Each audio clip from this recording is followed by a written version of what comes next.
réponse si vous avez des questions.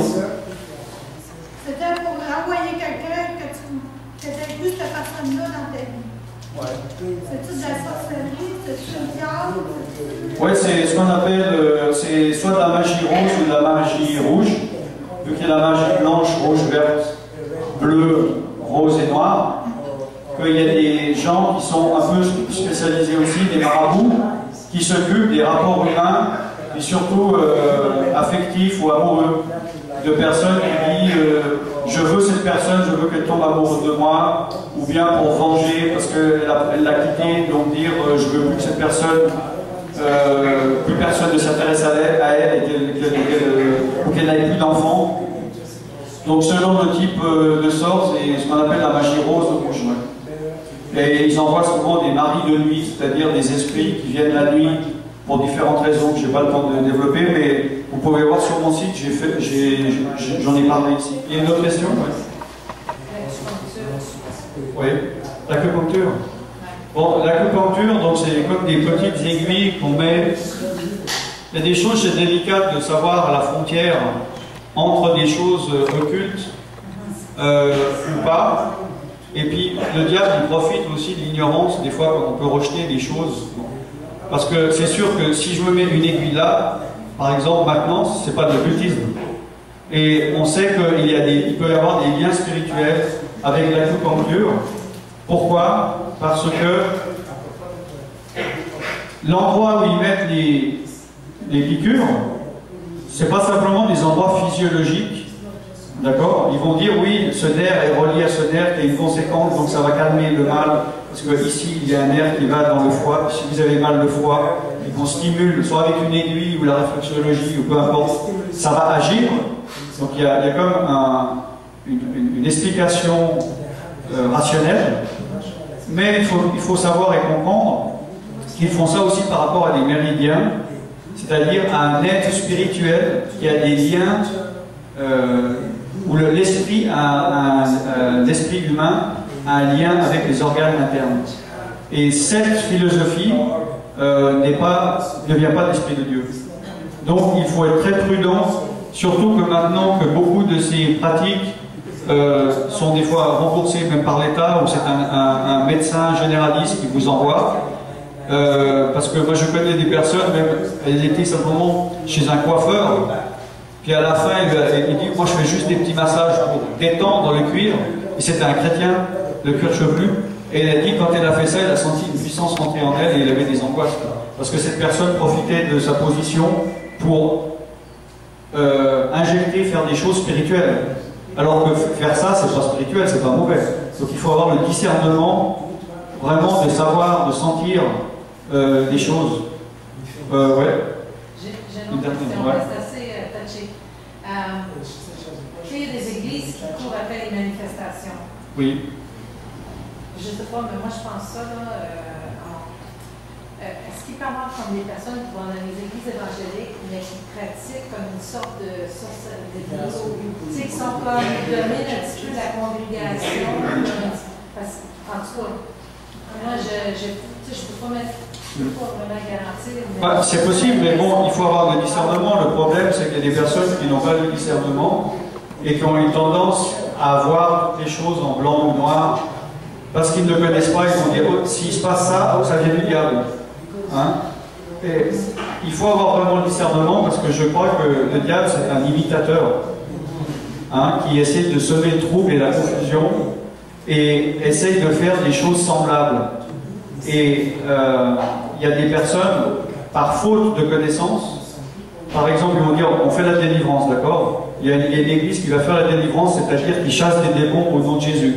C'est-à-dire qu'il y a une personne ici, puis la personne est là, et au nom de Jésus, je te chasse. Et puis, évidemment, la personne, elle va avoir des manifestations physiques, ça se voit, et il y en a qui peuvent avoir peur de cette manifestation, donc ils vont dire, ah, c'est pas de Dieu, donc ça vient du diable.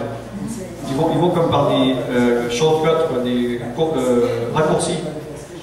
Ou bien justement quelqu'un qui abuse ou qui utilise des mauvais esprits, et ça ressemble à ce que fait un homme de Dieu, ils vont dire, ah si quelqu'un qui est avec le diable fait ça, donc c'est mauvais pour tout. Donc Le diable essaie de mettre une confusion pour que les personnes ne puissent pas profiter de certaines choses qui viennent de Dieu. Je ne sais pas si je suis clair dans ce que j'ai dit. Juste un Ok. Est-ce qu'une personne pourrait comme souffler un mauvais esprit dans quelqu'un? Ah, parce que vous parlez des gens, des hommes de Dieu qui soufflent sur le front. Je ne parle pas nécessairement de quelqu'un dans l'église. Tout est un point de, disons, le point de contact est relatif, et la manière d'un esprit de rentrer est relatif. Parce qu'un esprit, ça n'appartient pas au monde physique. Donc, selon les personnes, ça peut rentrer en soufflant, ça peut rentrer en parlant, ça peut rentrer par la pensée, ça peut rentrer par le toucher. Il n'y a pas une technique. Il n'y a pas une technique. Mais il faut avoir le discernement, oui. Ah oui, justement, par rapport, c'est vrai que c'est important, lors de la délivrance, comme j'ai expliqué, quand on renonce aux pratiques,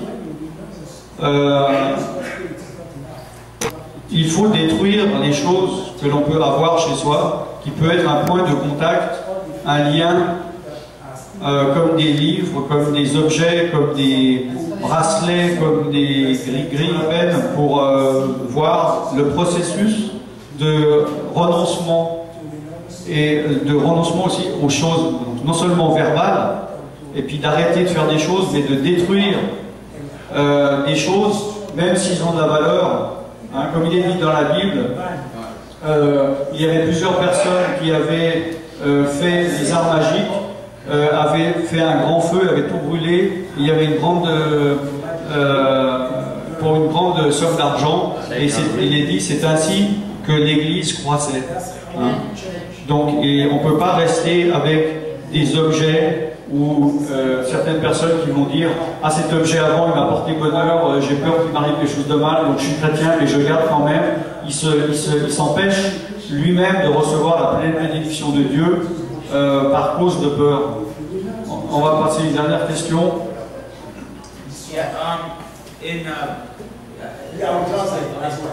Moi, je comprends. In Eastern religions like Buddhism and Hinduism, they believe that the universe is, they call it Maya, the illusion. Ouais. Ouais, il dit que dans l'hindouisme, dans l'orientalisme, l'hindouisme, le bouddhisme, ils croient que l'univers est le Maya, donc une illusion.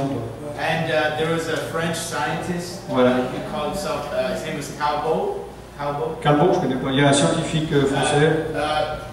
He had came up with this theory called the holographic universe. Qui est venu avec une théorie de l'univers holographique. Et alors, la raison que je te demande ça, the reason why I'm asking this, is because you're someone who's had an after-death experience. Ouais. And what can you tell me? How is that credible? Do you think that Ok, il me demande ça parce que j'ai fait une expérience de mort imminente. Moi, avant, parce que j'étais sous l'influence de l'hindouisme et du bouddhisme, je croyais à la réincarnation. Parce que la réincarnation, c'est une conviction spirituelle, d'accord? C'est pas du tout rationnel. Il n'y a aucune personne qui croit à la réincarnation pour des raisons rationnelles. C'est un esprit qui donne une conviction spirituelle, d'accord? Tout comme, ici, dans cette pièce, il n'y a aucun chrétien qui croit à Jésus pour des raisons rationnelles. C'est irrationnel. On croit en Jésus parce qu'on était convaincu par l'Esprit de Dieu.